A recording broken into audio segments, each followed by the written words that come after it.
Hi, everyone. This is Dr. Sandy Robinson, and we are here together. I'm with my daughter, Pastor, and Mrs. Alexandria Rodriguez, who you know is an occupational therapist in the school system. And today we are so excited to talk to you about something that is really, really vital for you as parents who are blessed with kids, teens, and adults with special needs. We're going to be talking to you about some legal matters regarding your children's IEPs. You want to say hi, Al? Hi, everyone. It's nice to see you all again. Yes, I'm excited for our talk today. From a therapist perspective, you'll be hearing that. And then also with the legal side of it, I think our focus today is also just parent advocacy. And with everything changing and all the craziness going on, we just want to encourage you in this time and give you some tools that you can use in your IEP process. So I'm so glad to be here. Thank you. And I want to make a comment.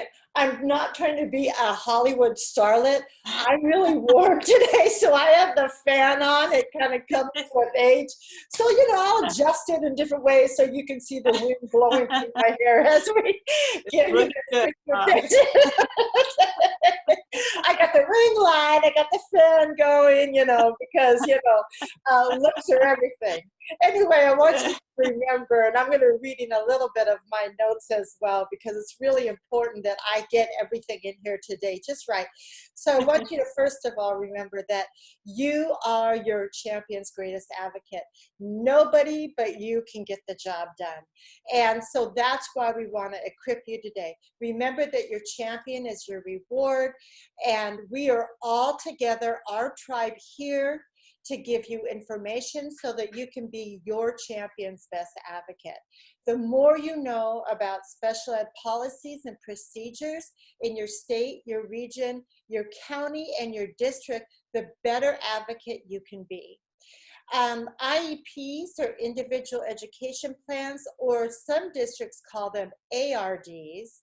That's a review meeting, often cause us as parents of champions to break out in a cold sweat. Hence that, I need the fan today because I'm already breaking out in a sweat just talking about the legal matters.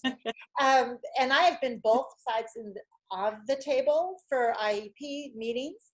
And in my 34-year career, I added all of them up. I have attended, Al, do you want to guess how many IEPs I've been in? Gosh, I can't even begin to, a lot. It's a lot, I'll know that. 550. Over wow. 550 meetings. That's an expert level right there. Yeah. Oh yeah, and not all of them were good. A lot of them were, but the best meetings I went to were the ones where the parents were ready to go. They had information regarding their child. They had great questions, and they were not afraid to ask questions. And I think that's why we want to just empower you today to teach you how to ask questions and what questions to ask. So in an IEP, now I want to talk about, in Texas, I had to learn this, Al, and ARD is an acronym for, have you heard this before, ARD? I've heard the acronym, but I don't know what it stands for. Yeah, admission, review, and dismissal. So an IEP is your child's plan. And there's a lot that goes into that plan. But in Texas, they have an ARD meeting to talk about the IEP. And in California, we just call it an IEP meeting. So I wanted to make that distinction since a lot of you will be watching from Texas. So an individual education plan, what are some things you can find in it, Al? What's going to be in my kid's plan? Well, I'd say kind of the two big things that really drive the IEP is you have your goals and your objectives. So that's kind of very individualized to your student. And then off of that, you have your services. So a service could be just what type of setting, what type of classroom they're in. Are they in a mild, moderate classroom? Are they in a moderate, severe? And it also includes your services like speech therapy, adaptive PE, occupational therapy, mental health services as well. Those are the two real big chunks of the IEP that we focus a lot on.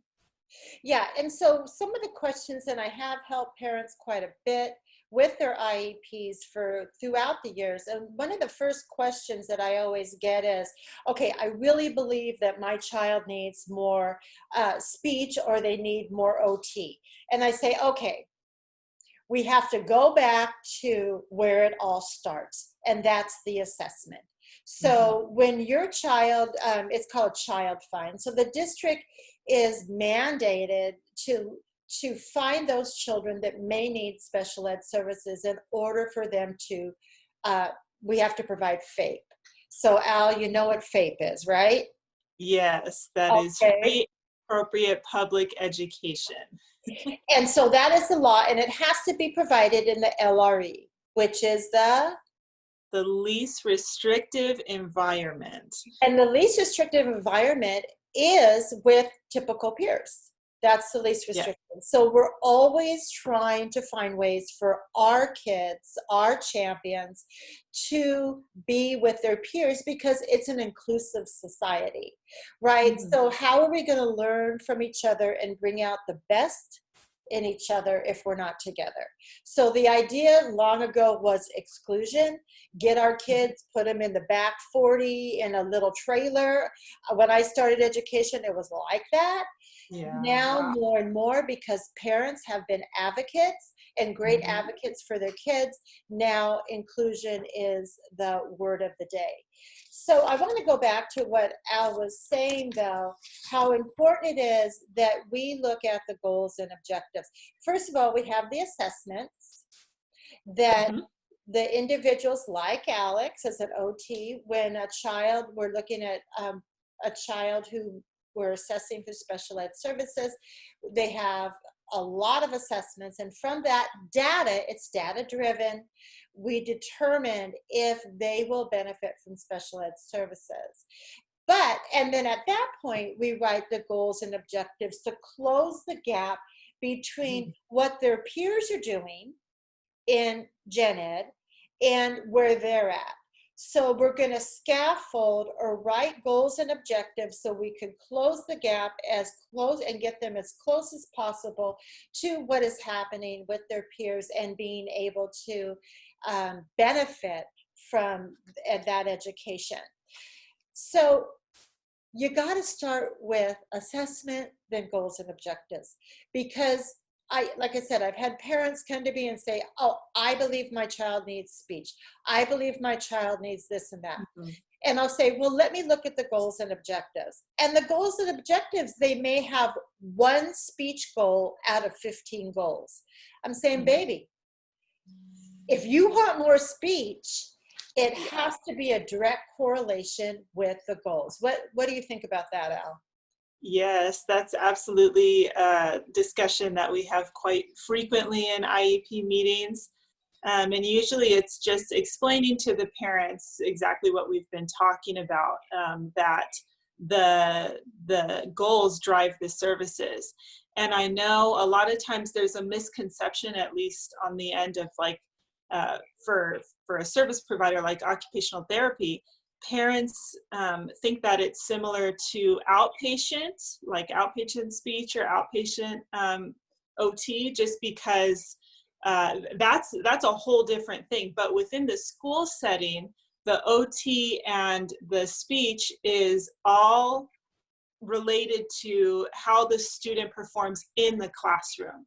So if a student, if they are being supported in their goals in the classroom setting, then they might not need more OT. We're just looking at, okay, how can we provide what the student needs in the classroom? Again, more is not always more. If we're having all these different service providers coming in all the time, especially when the skills can be worked on and are being worked on in the classroom, then that's more restrictive to the student, and we have to really weigh that out. But again, you know, there's a lot of different factors to that as well. And I'm sure we'll kind of talk about that a little more, but I don't know, does that Okay, answer your yeah, question? let's flush that out a little bit because I'm hearing things that maybe parents have a question. When we talk about therapists coming into the room and children going out of the room, that's a push in, pull out model. Right. Uh-huh. Yeah, it could be either or depending on what the therapist feels is most appropriate and what the IEP team agrees on.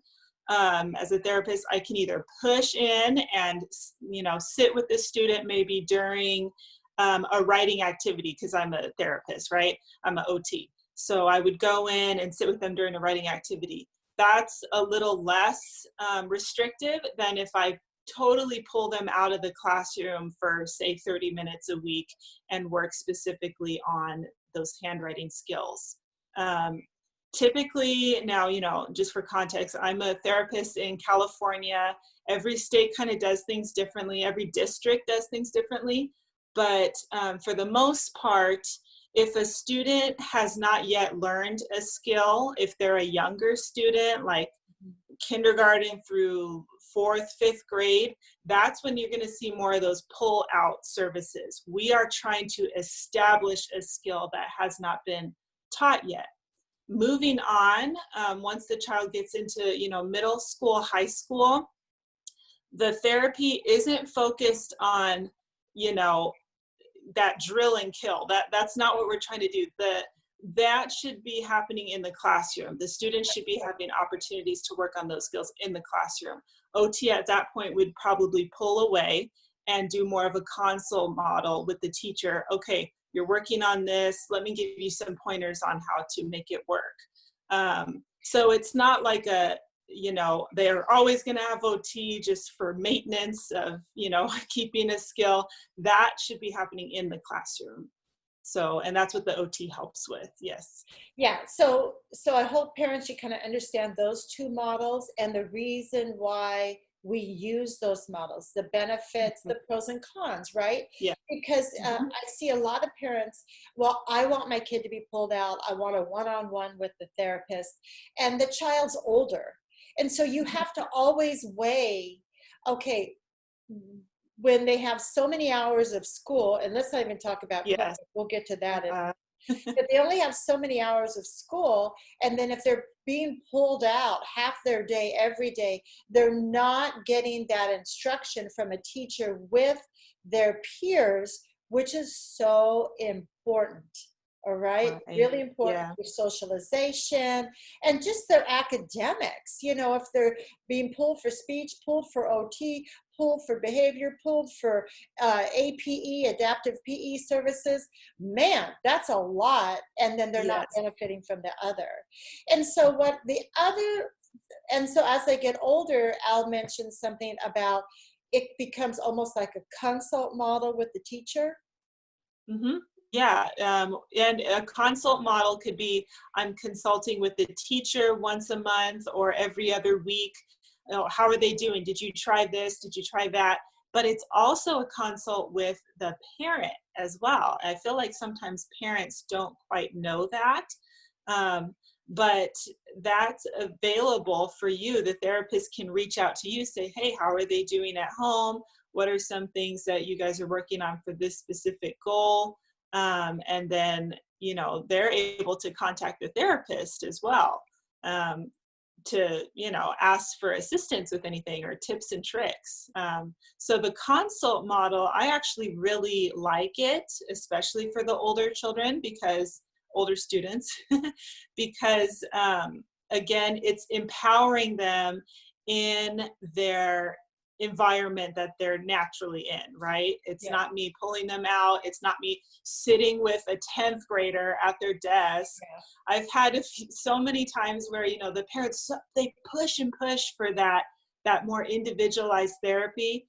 And the student, you can see, I'm either pulling them out or I'm sitting with them and they're so embarrassed. Mortified. And I best. Yeah, and I get it. I understand that we want to work on these skills, but let's find a way that they're naturally working on them in the classroom and they're not feeling, like their self-esteem is affected sometimes. I've Yeah. seen it in older students, and I always feel bad, but we have to look at that volition piece that, as a student gets older, they have their own autonomy. They can decide what's important to them. They can have a say in their goals and services as well. But I think that's a whole other thing that we're getting into No, there. yeah, but I love what you're saying is that, as much as possible, we want to have the student involved in the process. Even if the Yes. student has little language, expressive language, just Hmm. to consult, to talk to them about these are some things we're going to be working on at school and mommy and daddy are going to be working on at home, so that they know there's goals. And then you remind them, oh my goodness, Hmm. you held your scissors, you cut a line, that is your IEP goal. So that's kind of Yes. the big thing with parents. Anytime I work with parents, and I have worked with a lot of parents, they don't know what their IEP goals are. They'll say, Yes. oh, I haven't. Well, where is my IEP? I got to find it. And I think it's not that we don't want to know. I think it's really intimidating. Uh-huh. So Absolutely. Alex and I are going to do a whole series for you on this. And then we're going to have several of you through Lakewood Church and Champions Club, be able to be on camera with us and actually asking questions as soon as we can get that going, because we have additional restrictions in Houston right now with COVID, and we need to make sure Mhm. you can get on camera and things. But our goal is for you to send us questions and for you to actually be live and we can answer them. But in the interim, please send us questions. You Yes. can Yes. send them to my email, Dr. Sandy, Dr. Dr. Sandy Robinson @gmail.com. And then we can answer some of these while we're trying to make some adjustments during this COVID outbreak. But if I could say anything before we go to the next segment of this piece, I would say to you how important it is for you to get out your documentation and begin to work through it. And don't Mhm. be intimidated. If you have questions, what do you do? I'm telling you, I love the internet. If I have questions, I have two daughters. I have Alex and then I have Jacqueline. Jacqueline asks the most bizarre questions. Like she asked, the other day she was talking, where do spiders go when it rains? Well, I don't know. Do they go to ground? Do they go to the trees? I don't know.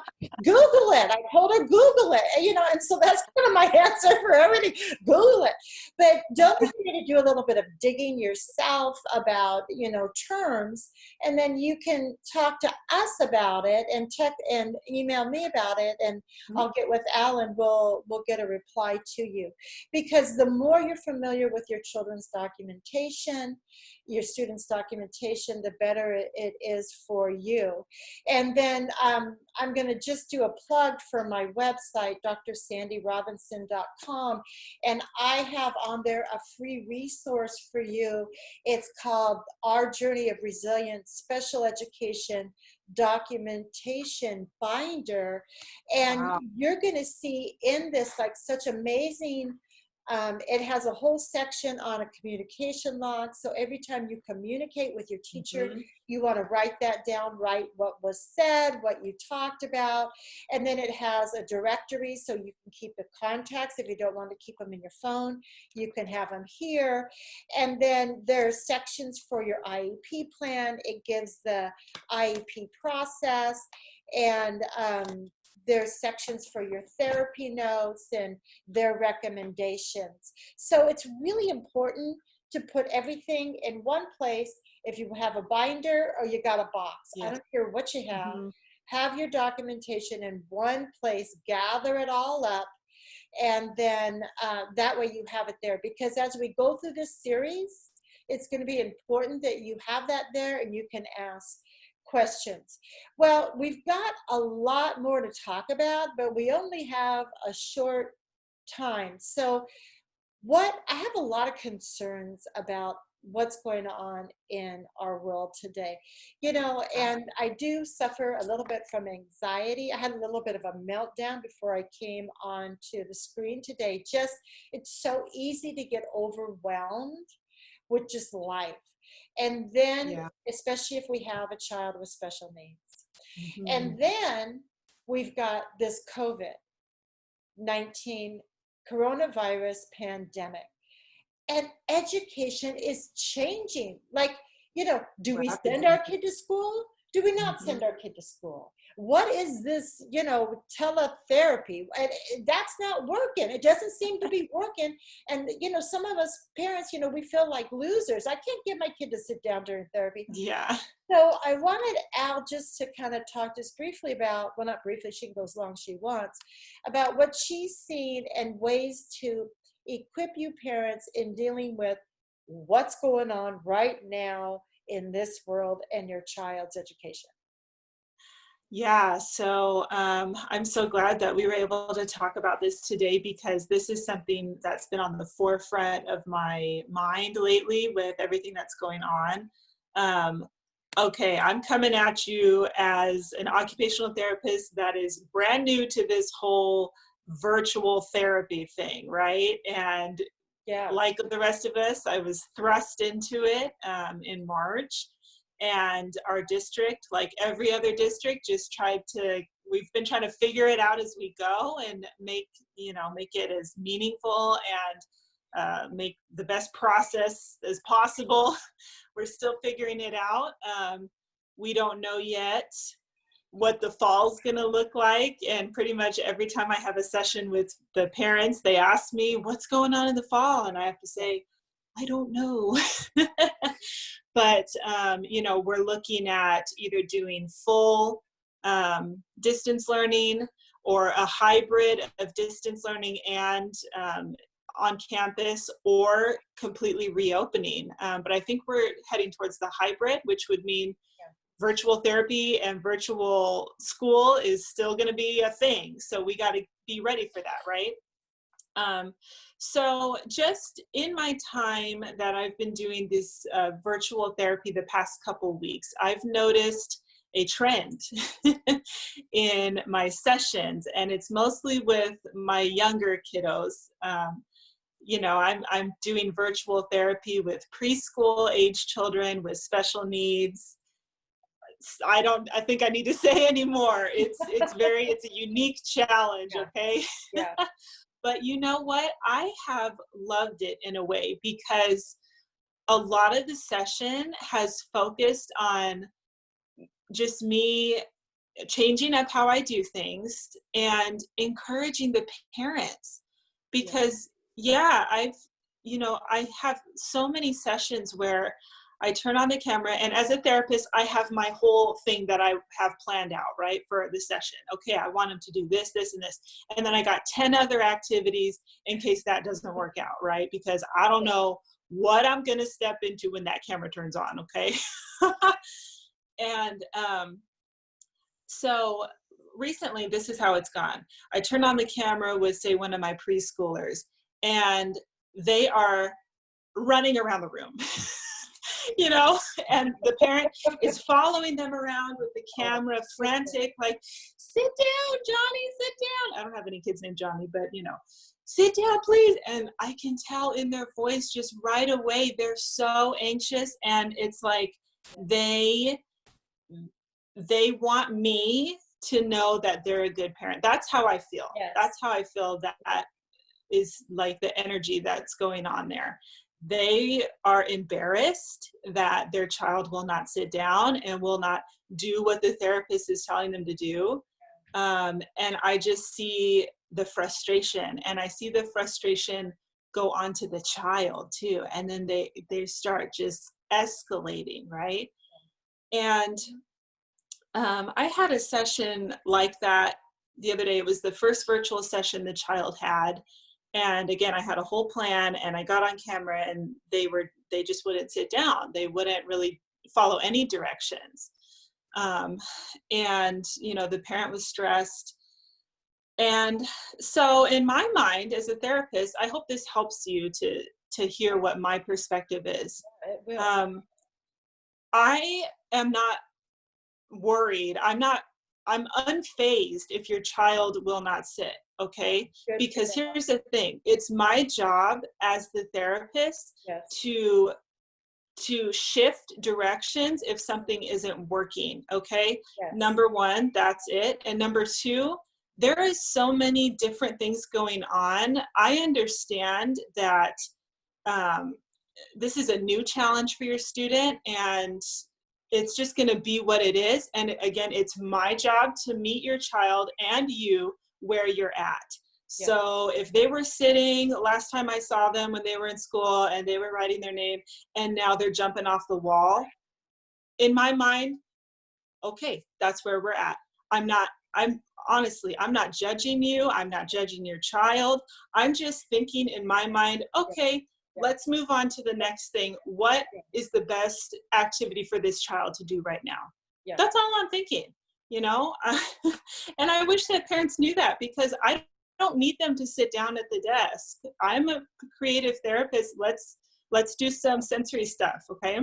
So, you know, I had that session and it was so crazy that the child, he never sat down. So then I went, okay, you know what? Our next session, we're going to ease back on our academic goals, and I'm going to provide the parent with a couple different sensory activities they can do based on the behaviors I'm seeing with this child. And that session went so much better. And I think partially it was because the parent saw that I was not going to judge them. Yes. And I was going to give them something practical that they needed in that time. Yes, he has a goal to work on writing his name. But before we get into that, we have to make sure he's regulated in his body and that we're building that confidence in parent and in the student. So that's what I've been experiencing lately in my therapy sessions. And also, you know, parents think that, you know, their child is the only one that won't sit still. Okay, let me tell you something. I turn off the camera. I turn on the camera for the next session. Guess what's happening? Same thing. Don't be embarrassed and talk. I think the important thing is you talk to your therapist. Say, hey, you know, we're struggling. He's not sitting. Can we do something else? What's going on? You know, don't be afraid to that the therapists, you know, their plan isn't working out. That's not what we're thinking at all. We just want to encourage you and meet you where you're at. That's the most important thing. Yeah, you know, that's gold, Al.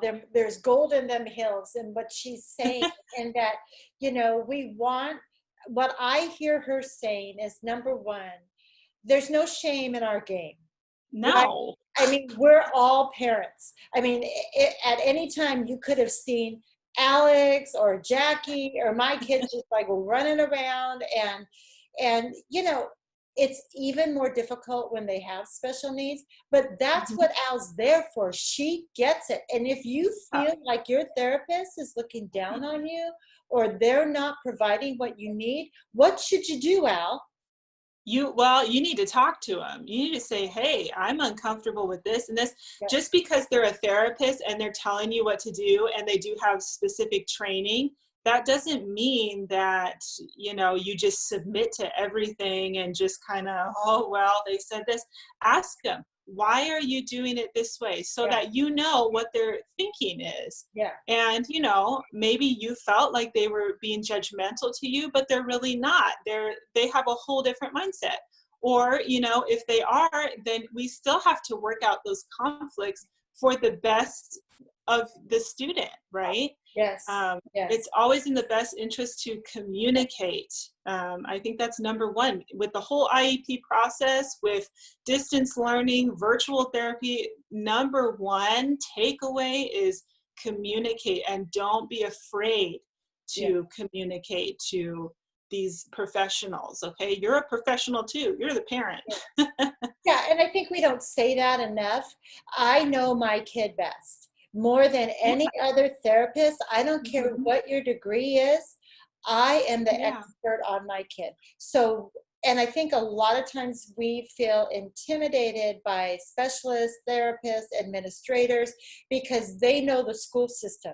But I know my kid, and very respectfully, I can say, geez, I don't know if that's going to work, or I see this is not working for Johnny.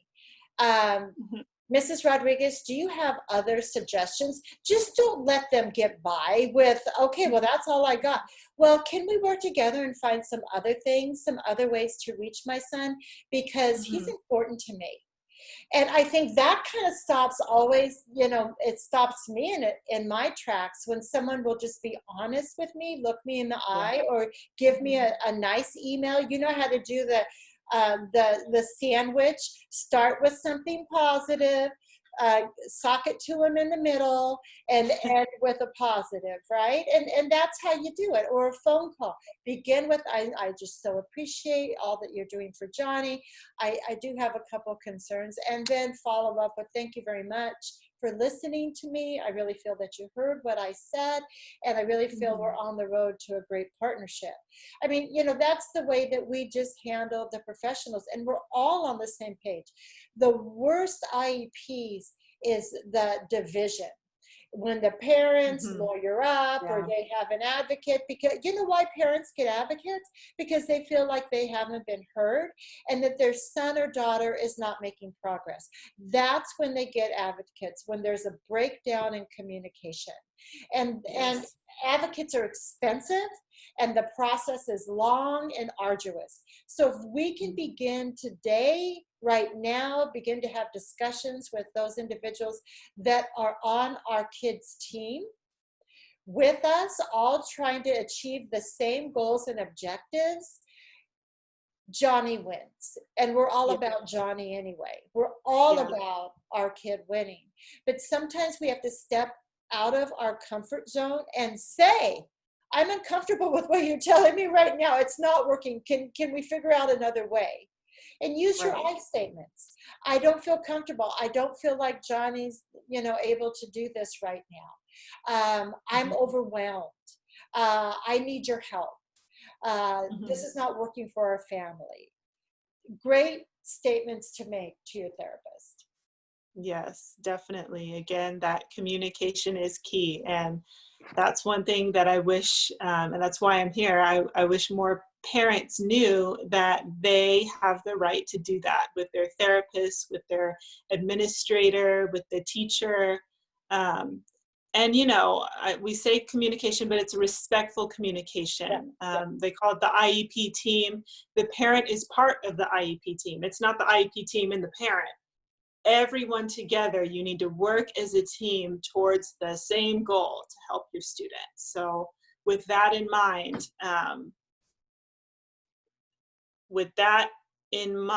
sorry, You went dark there. my husband's calling me, so we can move forward with that in mind is what I was going to say. Yes, excellent. So since her husband's calling her, let me end with a blessing. I pray that Yes. God will be under you to support you. I'm going to cry when I read this. I love this blessing. That he will be behind you to propel you and keep you moving forward. That he would be in front of you to lead you, but more than anything, he will be within you to fill you with his power and his presence. We're praying for you parents every day. It's a privilege to come on this platform and talk to you about these things that are important for our kids and for you. And we're going to continue in this series. I just want to just thank my daughter so much. She's a full-time Thank you. occupational therapist. She's a full-time pastor. She's a full-time mom. She's a full-time wife. She's running 5, 6, 7 different marathons, but yet she felt this was so important that she made time to come and spend with you. So thank you, our tribe, and God bless you. Till next time. Thank you. Bye-bye.